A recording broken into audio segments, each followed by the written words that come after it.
தமிழ்நாடு அரசின் கோரிக்கையை ஏற்று நடுவண் அரசு அனுப்பி வைத்துள்ள குழு தீங்குற்றுள்ள விளைநிலங்களை நேரடியாக சென்று ஆய்வு செய்த பின்னர் பணம் ஒதுக்கப்படும் என கூறியுள்ள அமைச்சர் எம்.ஆர்.கே. பன்னீர்செல்வம், தீங்குற்ற நெற்பயிர்களுக்கு உரிய பண உதவி மற்றும் கொள்முதல் செய்வதை தமிழ்நாடு அரசு கவனத்துடன் மேற்கொள்ளும் என தெரிவித்துள்ளார்.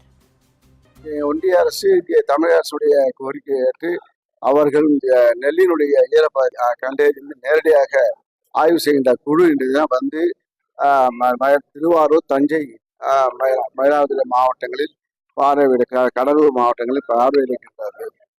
பார்வையிட்ட பிறகு அவர்கள் இதை கொடுப்பார்கள். சேதம் அடையவில்லை.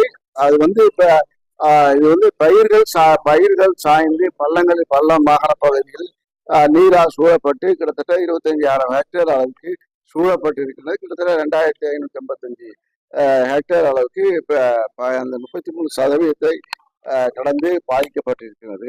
அந்த பாதிப்புக்கு தகுந்தாற்போல் அதை இழப்பீடை முதல்வர் அறிவிப்பார்கள்.